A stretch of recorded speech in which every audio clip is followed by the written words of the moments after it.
The Starfleet life with the USS Dauntless.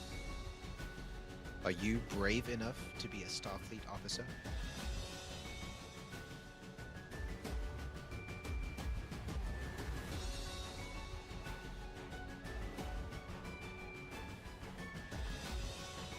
Do you have what it takes?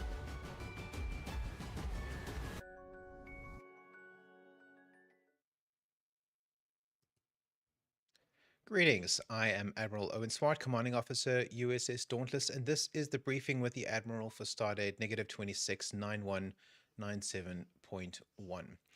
I am the Admiral in question, and today we're going to be talking about volunteering as it relates to life aboard the Dauntless. What does that look like? What do we do it for? How do we support it? And addressing those kinds of questions.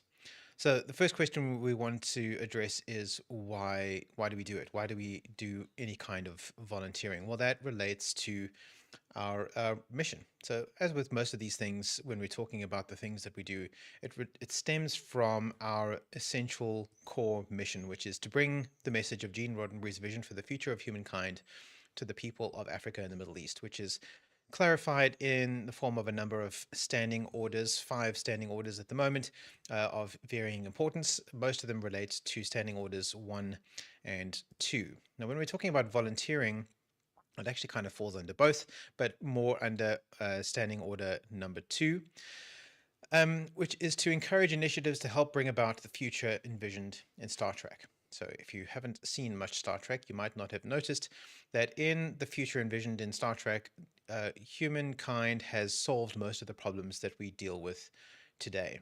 Crime, disease, poverty, war, all of those things have been largely, if not entirely, eliminated, at least on Earth, if not in the rest of the galaxy. So all of those problems have largely been solved in this future. And we, as Starfleet officers, take it upon ourselves to do what we can to help bring about a future like that.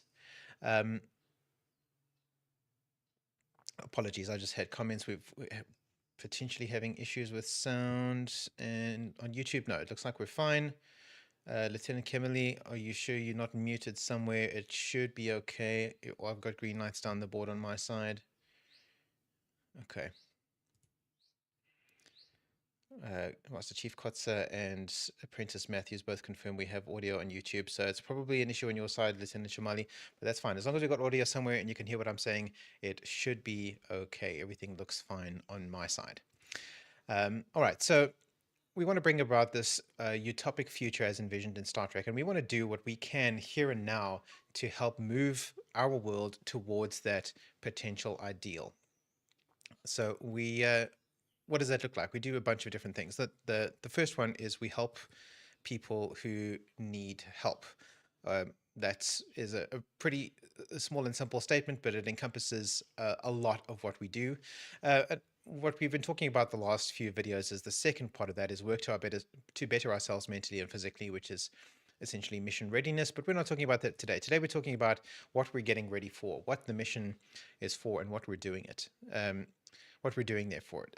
So there are 2 broad categories of volunteering, although within the Dauntless context, I mean, it's all just volunteering.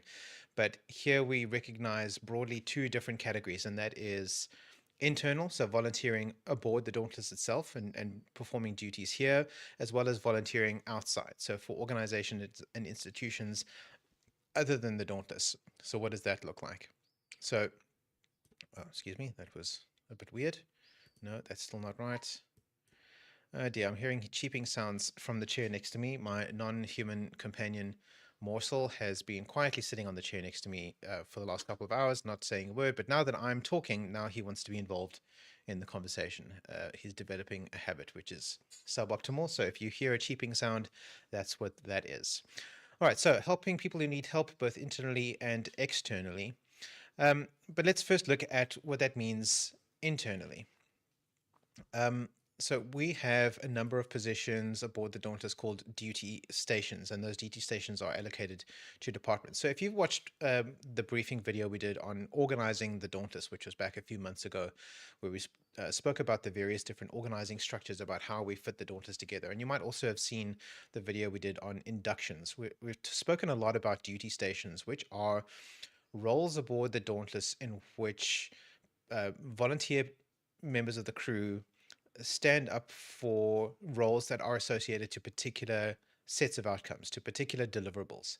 And by committing to those duty station roles, they are then volunteering to do a certain set of work for the rest of the crew to help the Dauntless do what the Dauntless does. And these are broken down into a number of functional categories called departments. We've got the command department, which does facilitation and administration, so sort of leadership as a service. Apologies, this cheeping noise is quite distracting. I'm going to try and insert this non-human guy here. Let me show you what he looks like in case you're interested. That is Morsel. He's pathetic. I'm going to put him into his little bag. He's got a bag. He's got a lot of opinions. He has a lot to say. You see, he's got a little bag, and I'm going to try and put the bag on my lap and see if that makes a difference. All right, where was I? Oh, yes, talking about the different departments. Command is about facilitation and administration, which is leadership as a service. We've got communications, which is about public relations and marketing. Engineering is asset management and maintenance. Medical is health and safety. Operations is organization and logistics. Science is research and education. And security is risk management. So these are the various different categories of tasks that we undertake as a crew. And there are a few other bits and pieces here or there that don't fit neatly into one of these 7 categories.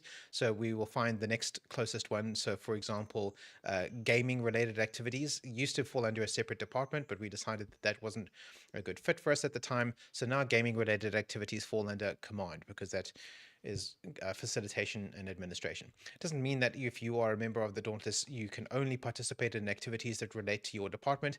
It just means that that department is responsible for making sure that those activities go ahead and all the things happen that need to happen in order to make them happen. So within each one of these, there are a list of duty stations. So if we look at the command department, for example, there are 4 duty stations, 5 duty stations in the command department. And these are specific positions that have a list of deliverables associated to them. So here's my position, the commanding officer. There's a good looking guy right there. And if we drop down this list here, we can see the duties and qualifications associated to the commanding officer position. So firstly, I'm doing reporting. I'm submitting the monthly status report on behalf of the Dauntless crew to Starfleet Operations and to the regional coordinator of Region 8 every month. I'm responsible for making decisions when it regards Dauntless policy. I represent the crew to the regional coordinator. It's my job to make sure that our duty roster is up to date and published so that everybody can see the relevant changes. I also am the final say in approving or rejecting nominations for promotions, approving or rejecting position changes, so reassignments within the chapter. I'm also the custodian of the Dauntless brand. I am one of the people who is responsible for moderating communications as they happen within the Dauntless, both internally and as in and out. I'm assisted principally in that role by the Chief Communications Officer, but I, as the commanding officer, have final say on all those kinds of things. Dispute resolution: if there is a dispute between members of the crew, it's my job to arbitrate that. I am also the automatic chairperson of all official Dauntless meetings. Not that we have many meetings as such, but if we were to have one, I would by default be the chairperson of that. I am an officer of the watch. Most senior duty stations are also officers of the watch, which means that it's our job to make sure that nothing untoward is happening aboard the Dauntless, and if anything undesirable were to happen, it's our role to step in immediately and take whatever action is appropriate. We're assisted in that role with by certain automated tools. Both our Discord server and our Facebook group are have automated moderation tools in place to help flag any suspicious or unexpected activity, so we can take action if needed. Fleet operations are also part of my role, so that is coordinating with other chapters both within Region 8 and Starfleet International for any kind of multi-vector missions that might involve other chapters, and performing any other duties that other members of the department are involved in. And you'll see each duty station position within the entire roster has a similar list of requirements expected of them, of duties responsible that person is responsible for. So if you have committed to volunteering as this particular duty station and you've gone through the induction process, which helps you to learn how to do the job, these are the deliverables that you are held accountable to as part of that, making that commitment. And again, every department has a list of duty stations aboard. Communications department has 3 different ones. Engineering has 2. Medical has 2, and so it goes. So there are a couple dozen duty stations on board, most of which are currently vacant. So if you're interested in taking up one of those positions, please do so. Just you're welcome to take a look through the various departments pages here on the Dauntless website. It's here. If you go pull up the sidebar, go to departments, you can look through all the department pages and read through all of the duty stations on board. If one appeals to you, you're welcome to apply for it. There's a link right there and then where you can apply for the position. And then you can enter the induction pipeline to become that person if you are interested in doing so. So that's what volunteering looks like on the Dauntless. At least that's the structure whereby we manage it. There are other ways that are less formal, where if you have a specific thing that you're interested in participating in, a particular way that you would like to contribute, you're welcome to just do that. You can begin a project on your own. It's probably best if you chat to your department head or a member of the senior staff before you run off and start doing things, just to make sure that you're not stepping on anybody's toes, that you're not duplicating work that somebody else is already working on or something like that. So you want to make sure that people know what you're doing, but you are welcome to engage in any project that you feel might be beneficial to the Dauntless. You don't necessarily have to occupy a duty station position in order to do so. That's also true of running missions. Missions, of course, are discrete activities that the Dauntless crew engage in, whether it be an online mission, so we're doing something online together, or an in-person mission called an away mission. Any member of the crew is welcome to submit a mission proposal, which will then be approved or at least reviewed by the command staff. Will typically be approved by the command staff unless there's a glaring problem with it. And you can run that mission yourself. You can lead it, you can command it, you can set up the necessary specifications for it. And the senior staff will guide you in getting all of that stuff ready so that you can do that. Any member of the crew can do that. You don't have to be a duty station holder. So you can volunteer in that way on an ad hoc basis if that suits you better. And you can do that while being a standard position holder, or you can even be doing a duty station holder. Say, for example, you might be the chief operations officer, but you have an idea for a games night. You can do that. There's nothing about that duty station requirements that's locking you into doing work only in that arena. It just means that you are being held accountable for those deliverables, but you're welcome to contribute in other ways as well if you feel so inclined.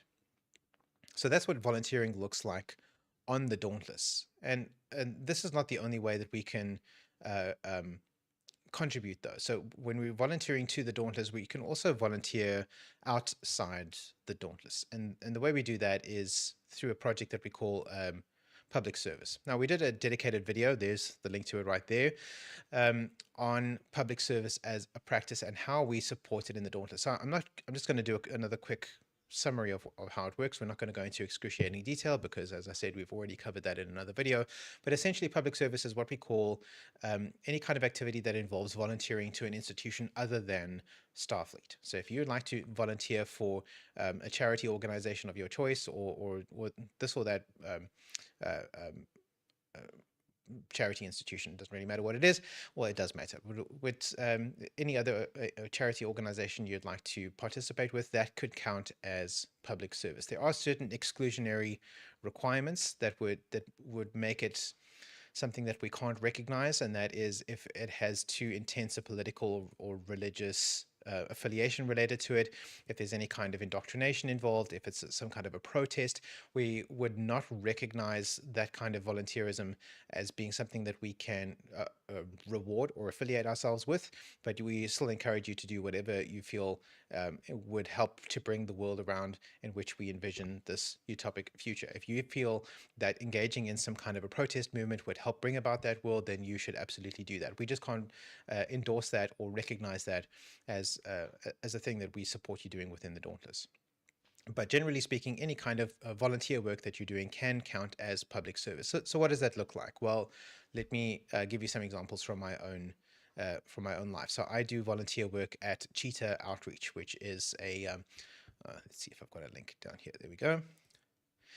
Cheetah Outreach is an educational facility here in Cape Town, South Africa, which is interested in promoting biodiversity using the cheetah as the sort of poster animal for that project. We have conservation deliverables out in the field, but our facility here in Somerset West is an educational facility primarily for tourists and also for locals to help educate people about the plight of the cheetah and other predators out in the wild, and to promote our conservation initiative that helps to shore up biodiversity in primarily rural farmlands so that those farmlands can become predator safe.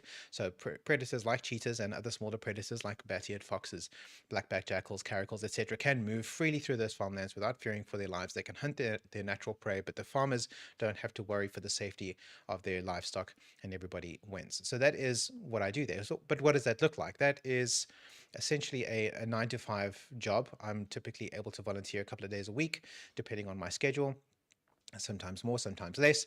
And it's a job like any other. We're open from 8 a.m. where we do our husbandry rounds, where we feed the animals, we clean their enclosures, we make sure everybody's safe, we put everybody into their enclosures for the day.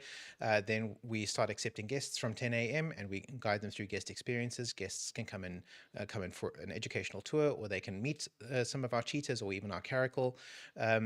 So that's something that we facilitate. I work as a cheetah handler. So in those interactions, I am looking after the cheetah, making sure that he's comfortable and safe while guests come and meet him.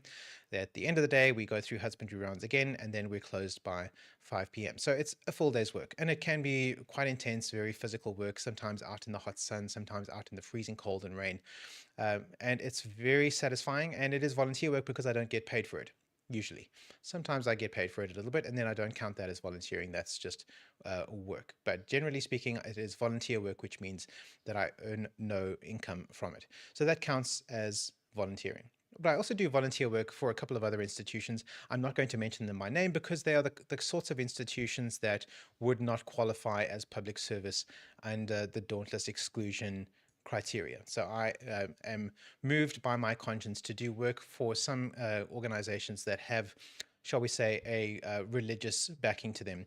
And so I don't count the hours that I spend working with those institutions against my Dauntless public service hours. But it is something that I do, but it looks very different. In that volunteering, I'm doing it mostly from home. It's only 2 or 3 hours a month. Sometimes it can be a little bit inconvenient, but it consists largely of collaborating with other people in online meetings and getting involved in the internal running of those organizations. Um, so that's what volunteering might look like. And maybe the institution that you're interested in volunteering with allows you to do that kind of virtual work, but perhaps they require you to be on site, like with Cheetah Outreach, or perhaps some hybrid of the two. Another organization I volunteer with from time to time is Parkrun. Parkrun, of course, is the organization that we go to. Every Saturday morning we do a 5K run. They are an international free health and fitness organization. They promote people running out in the world. It's a free event that anybody can participate in if you happen to live in a city where parkrun events are managed, and it is entirely or almost entirely run by volunteers on the site. So the marshals, the timekeepers, the run directors, safety officials, all of those kinds of people who are on site during a parkrun 5K event, those are all volunteers. It's not that much. It's only a couple of hours a week. Typically, I'll only volunteer with parkrun 2-3 times a year, but that is enough, and I can earn progress towards my volunteer milestone t-shirts, which is also pretty cool. So a very different kind of institution, very different kind of mission to Cheetah Outreach. But what these two things have in common is that they both inspire me because they do things that I think are important. So promoting biodiversity through protecting cheetahs and other predators, I think, is something that is important. I used to be one of these rabid conservationist types, the Malthusian, all humans are evil type people. I'm no longer that kind of person. And what I enjoy about Cheetah Outreach in particular is that Cheetah Outreach doesn't adopt that position either. The conservation mission that Cheetah Outreach is interested in promoting is finding a way for human farmers and animals to live in harmony together, to live side by side, where both the interests of both are being served, both are safe, and everybody wins. No, it's not necessary for one side to lose for the other side to win. We can both win, and that's what Cheetah Outreach recognizes, and that's what the Anatolian Livestock Guardian Dog Program that Cheetah Outreach runs works towards. And that's a cause that I think is very important. And although I can't be involved out in the field with the actual placement of dogs because that's simply not where I live, I can contribute to that broader project by working here at the educational facility, introducing people to cheetahs so that they can connect themselves to that animal that we're working to conserve. And hopefully that will inspire them to either help out themselves or perhaps to make donations or any other way that might be beneficial to the broader conservation effort. So I think that that's a valuable and important cause. So I do that work because I think that it matters. I also think that parkrun matters for completely different reasons. I think that health and fitness are very important. It's changed my life. It's helped me get control of my body and my health and my wellness in a way that I think has been very beneficial. And I would like to help other people achieve similar goals. So participating to parkrun as infrequently as I do, but from time to time, I think is beneficial in a completely different way. I can donate my time, a couple of hours every now and that helps to do that kind of work. So that's why we do the public service. So what do these things have in common? So public service and duty stations, they're both different forms of volunteering. And the thing that matters about both of these is, okay, that's a little distracting. Let's get rid of that. Let's just go right back to this. The thing that links these things together and what makes them so valuable and so pressing as a thing that we need to support and endorse and engage in is that these are the things that will bring about that future, right? The utopic future as envisioned in Star Trek. These are the initiatives that, working together, will bring about that future. And by devoting our time and energy to these causes, we can help to make a difference, albeit a small one. We can make that difference. But we don't have to support every initiative everywhere. That's just not possible. So we have to pick whichever initiative we feel most closely aligns with our particular interests, our particular strengths, whatever it is that we have to offer. We can decide which institution will benefit the most from our contribution. Now, we volunteer with the Dauntless because presumably we think that promoting Star Trek as this vision of a utopic future is in itself valuable. If we have derived sufficient inspiration from Star Trek that we would like to promote that inspirational source to other people so that hopefully they can adopt a similar outlook to us, and which will then hopefully inspire them to take further action by volunteering outside of Starfleet, doing things like Cheetah Outreach or Parkrun or Girl Guides or Smile Foundation or whatever other institute that you are interested in supporting with your time and energy. Now, it's worth noting that volunteering isn't the only way that we can contribute to these causes, right? Some people simply don't have the capacity to volunteer with institutions.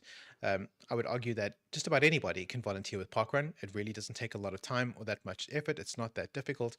And even if you are not a runner yourself, you can still uh, volunteer at Parkrun. It's not a problem. It costs you very little. You just have to get up early one Saturday every now and then and come through. You can receive on-the-job training. It's really very simple. And maybe you have to stand outside in the sunshine and the fresh air for a couple of hours, waving runners through as they complete their 5K runs. Even if you're not capable of doing a 5K run yourself, you could still participate and still collaborate and assist. But that said, not everybody is able to contribute very much time volunteering. Not everybody can do what I can do, which is to take a couple of full working days a week and dedicate them to a cause like Cheetah Outreach. And those kinds of people might find it more practical, easier to make financial donations. And that is absolutely, that's great. Please do so. As the Dauntless and as Starfleet International, we kind of have a value or a policy, I suppose you could call it, that we don't technically reward financial contributions in that way. So I recognize that financial contributions are very important. In fact, that's what Cheetah Outreach, the local facility here, is all about, is about soliciting those financial contributions because the project cannot operate without money. But we don't, for a variety of complex values reasons, as Starfleet, we don't recognize financial contributions as much as we probably ought to. And perhaps that's an oversight, and perhaps that's something we should look into correcting in the future. But just because you're not able to volunteer and earn the relevant recognition that volunteering accrues doesn't mean that you can't still contribute to a cause that you believe in. You can still make a financial donation to a specific cause, or perhaps you'd like to do it indirectly. You can sponsor somebody who you think who is able to do that volunteer work. Perhaps you can buy them lunch or coffee, or send them on an Uber or something like that. If you want to contribute financially to a thing, you can either make a direct donation or you can help to sponsor people who are able to do that volunteer work on your behalf. And that's something that has happened to me. I receive financial contributions from people in my life who I'm not going to mention by name, but I think you can probably guess who that might be. I'm able to do that work because I'm being financially supported in that way.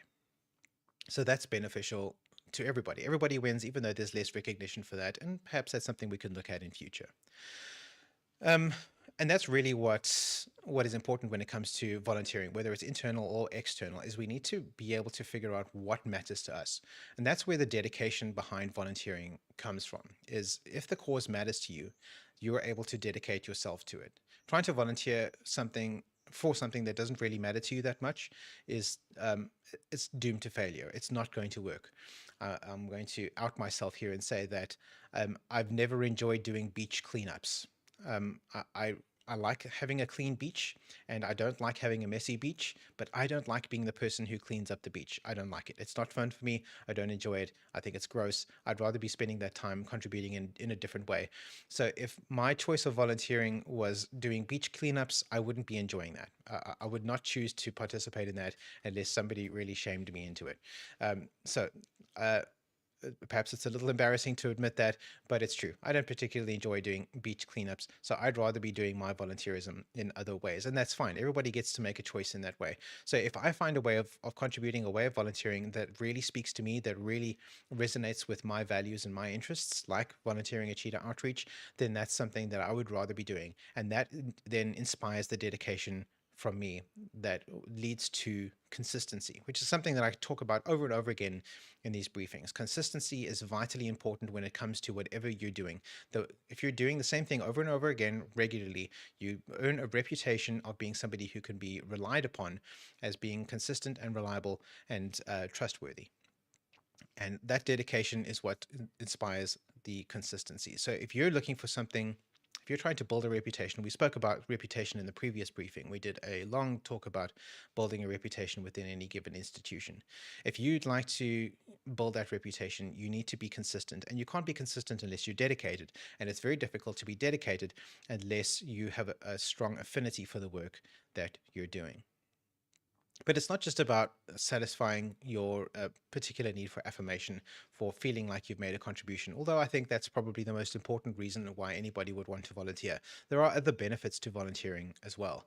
Um, for one thing, you learn practical skills. So, having volunteered at Cheetah Outreach for several years, I've never been involved in the animal care industry at all before, but I've learned an awful lot about how to look after animals in a captive environment. Even my own pets have benefited from the things that I've learned at Cheetah Outreach. I've learned how to change the straw in an animal bedding situation. I've learned how to properly clean up animal fecals. I've learned how to administer tick and flea treatments to large predatory animals, things like that, that perhaps don't have a day-to-day benefit, but within that context, those are quite important. I've also learned how to read and interact with behavioral cues from a cheetah, which probably has no application outside of Cheetah Outreach, but I find it quite useful within that specific context. But what that also teaches you to do is it helps you to develop a sense of confidence in your own capability by learning those skills and by employing them within that context, even if they are very specialized and they're only useful within that specific context. That will help you to learn that you can trust yourself to do things.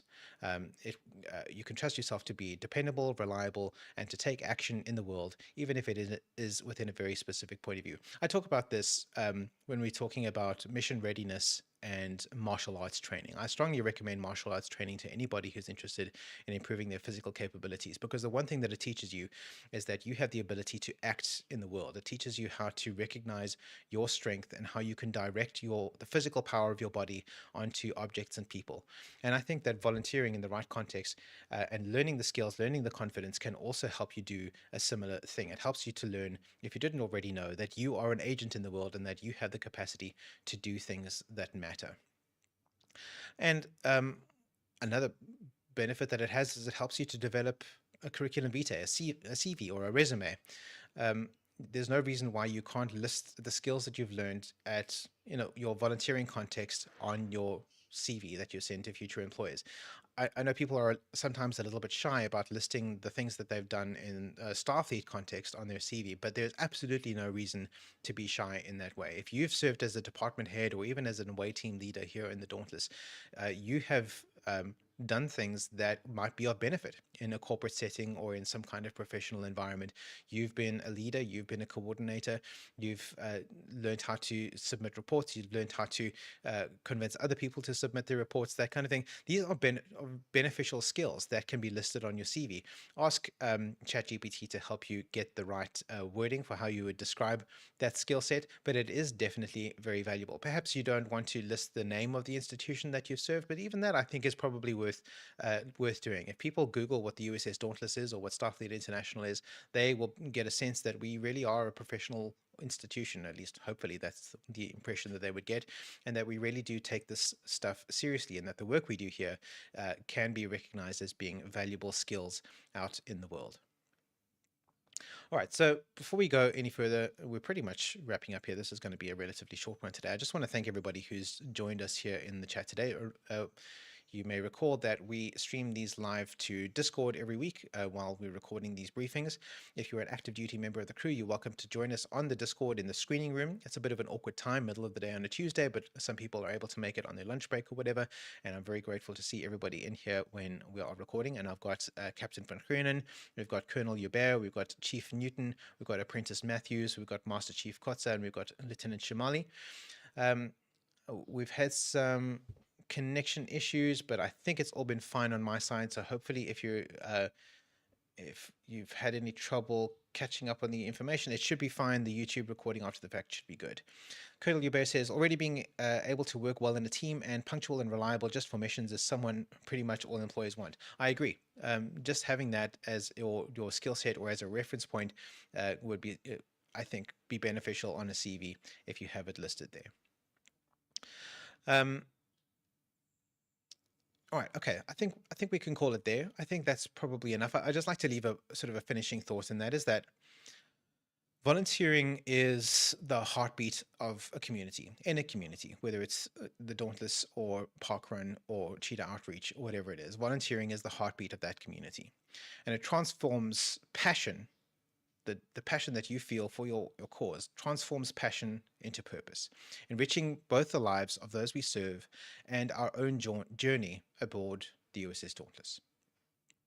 Something to think about.